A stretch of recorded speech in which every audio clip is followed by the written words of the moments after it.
तो hello hi दोस्तों। उम्मीद कर रहा हूँ कि मेरे छोटे भाई पिछली क्लास में जो हमने पढ़ा था यानी कि हमने पिछली क्लास में देखा था कि आवेश क्या है और इसके प्रकार। नेक्स्ट हमने देखा था कि आवेश का क्वांटीकरण यानी कि क्वांटाइजेशन ऑफ चार्ज। उसके बाद हमने देखा था लॉ ऑफ कूलम्ब यानी कि कूलम्ब का नियम।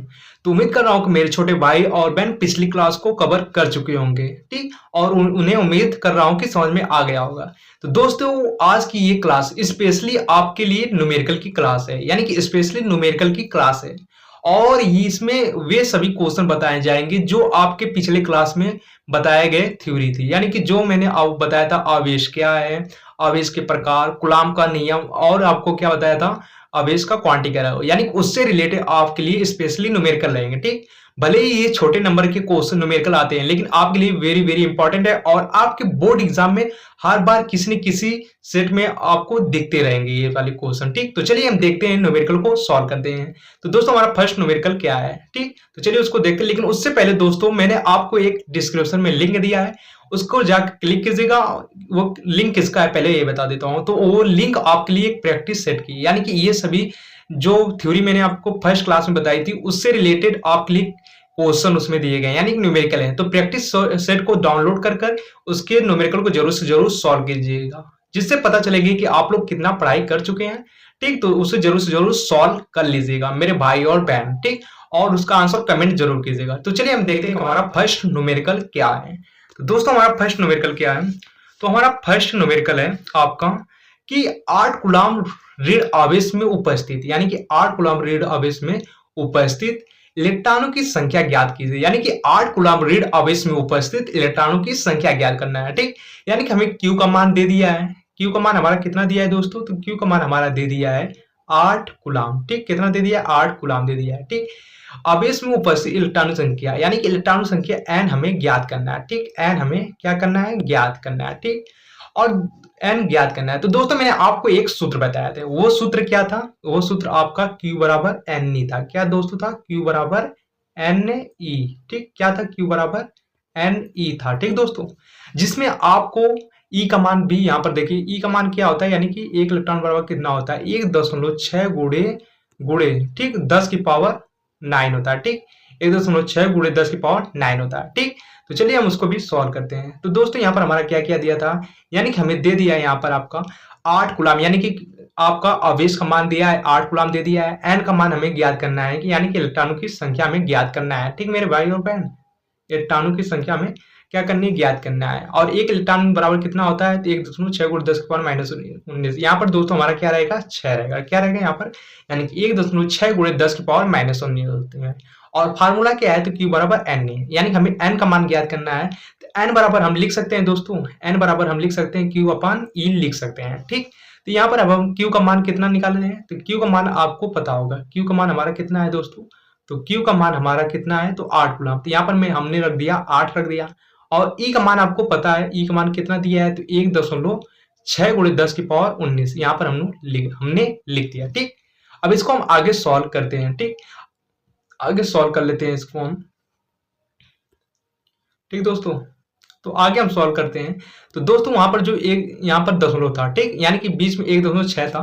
इसको अगर हम दशमलव हटाएंगे तो ऊपर आपका एक जीरो पड़ जाएगा, ठीक। तो यहाँ पर आपका एक जीरो पड़ गया है, ठीक।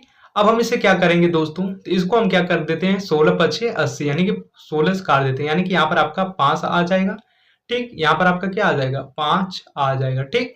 5 आ जाएगा और 10 के पावर जो माइनस 19 है वो ऊपर जाएगी तो प्लस हो जाएगी।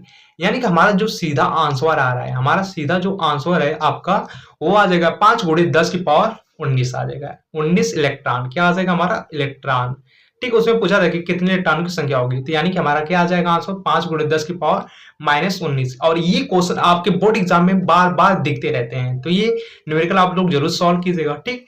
चलिए हम देखते हैं नेक्स्ट क्वेश्चन। लेकिन इसमें एक और क्वेश्चन आपका बनता है कि इसकी प्राकृतिक क्या है दोस्तों, ठीक। क्या है प्राकृतिक, जैसे यहाँ पर पूछा है आपका, देखिए यहाँ पर दिया है ऋण आवेश यानी कि 8 कूलम्ब ऋण आवेश है। यहीं पर अगर धन रहता तो कैसे, इसके लिए एक ट्रिक मैंने आपके लिए बनाया है, ठीक। उसको भी देख लीजिए, ठीक। तो यहाँ पर जैसे आपसे पूछ दे कि प्राकृतिक क्या होगी इसकी, ठीक। क्या होगी इसकी प्राकृतिक क्या होगी, ठीक। तो उसके लिए तो इसके प्राकृतिक क्या हो जाएगा दोस्तों तो इसकी एक ट्रिक है।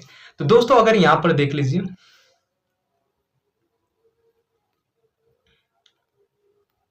ठीक दोस्तों, यहाँ पर आप लोग देख लीजिए, जैसे आपको कह दिया जाए, यहाँ पर जैसे आपका रीड आवेश बोला है, ठीक, 8 कूलम्ब रीड आवेश, ठीक। अगर 8 कूलम्ब रीड आवेश यानी कि यदि आवेश आपका रीड हो तो आपकी प्राकृतिक क्या होगी, अधिकता होगी, यानी कि इतने कूलम्ब की अधिकता होगी।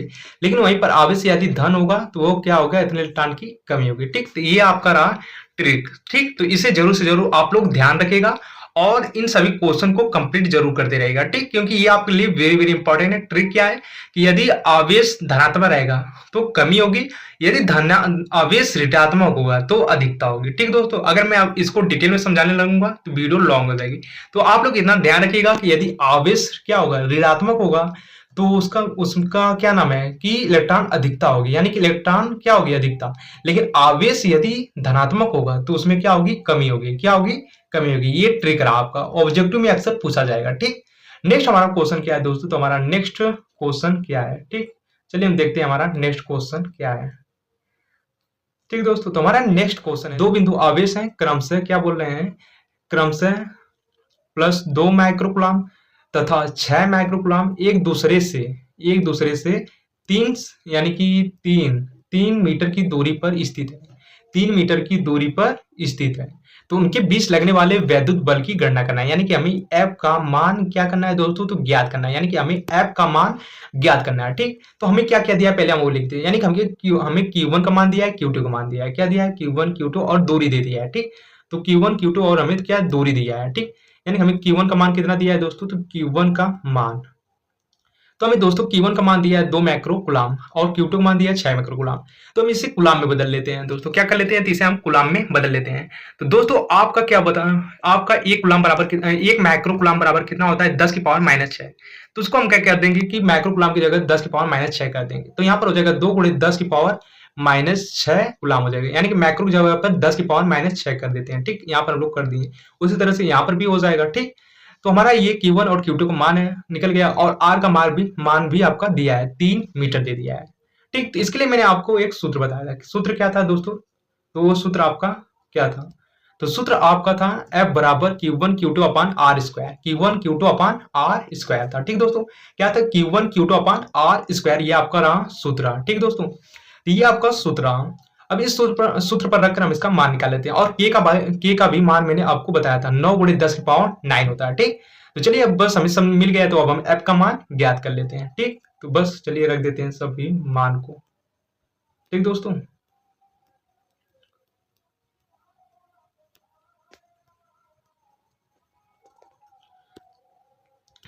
ठीक, के का मान हमारा क्या था, तो 9 × 10 की पावर 9 हो गया, ठीक। तो F बराबर क्या हो जाएगा, पहले हमारा के का मान हमारा क्या हो गया, 9 × 10 की पावर 9, Q1 का मान हमारा 2 × 10 की पावर -6, Q2 का मान 6 × 10 की पावर -6 हो गया। उम्मीद कर रहा हूँ मेरे छोटे भाई और बहन को समझ में आ रहा होगा। और जो दूरी हमारी क्या थी, 3 की पावर 2 हो जाएगा, ठीक, स्क्वायर, यानी कि दूरी जो थी R की स्क्वायर थी, ठीक। तो यहाँ पर हमारा 3 का स्क्वायर हो गया, ठीक दोस्तों। अब इसको हम सॉल्व कर लेते हैं, ठीक, इसको हम सॉल्व कर लेते हैं। तो यहाँ से आपका ये 3 3 9 हो जाएगा, तो ये 9 से 9 कट जाएगा, आपका क्या हो जाएगा, कट जाएगा, ठीक दोस्तों। यानी 9 से 9 ये कट जाएगा, क्योंकि 3 3 9 यहाँ पर भी हो जाएगा और 9 यहाँ पर भी हो जाएगा, तो कट जाएगा आपका, ठीक। ये 9 से 9 कट गया है, ठीक दोस्तों।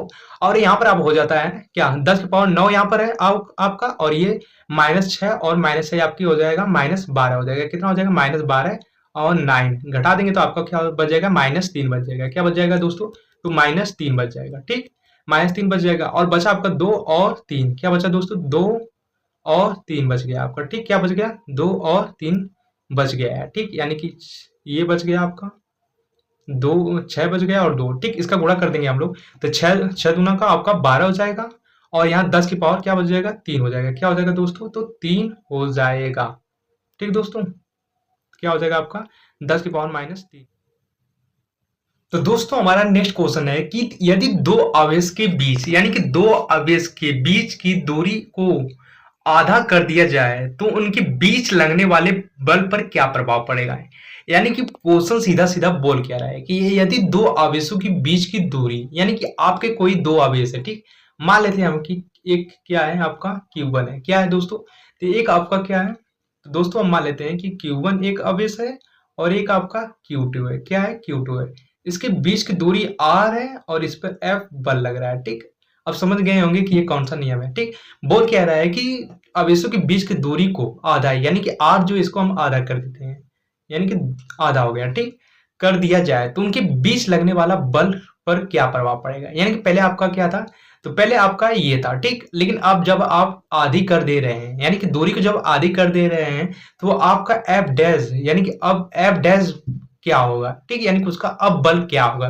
तो चलिए हम इसको भी सॉल्व कर लेते हैं, ठीक दोस्तों। उम्मीद कर रहा हूँ मेरे छोटे भाई और बहन को समझ में आ रहा होगा। तो एक कमेंट जरूर कर देना और लाइक कर देना, ठीक। तो चलिए देखते हैं इसको हम, और ये आपका कॉन्सेप्चुअल क्वेश्चन है, ठीक दोस्तों। तो चलिए इसको हम सॉल्व कर लेते हैं, ठीक।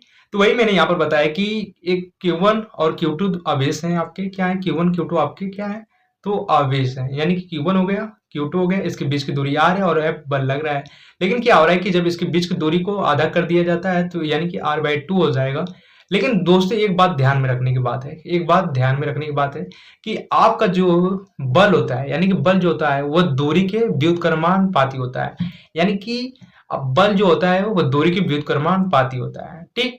तो हमारा कि हम, मैंने आपको पहले बताया कि जब दूरी आधी हो जा रही है आपकी, क्या दोस्तों, दूरी जब आपकी आधी हो जा रही है, ठीक। तो यानी कि जो दूरी है r का मान इसी में ले जाकर रख देना है, ठीक। इसी जगह पर ले जाकर रख देंगे तो R/2 हो गया है, ठीक। ये दूरी आपको आधी कर देने पर, ठीक।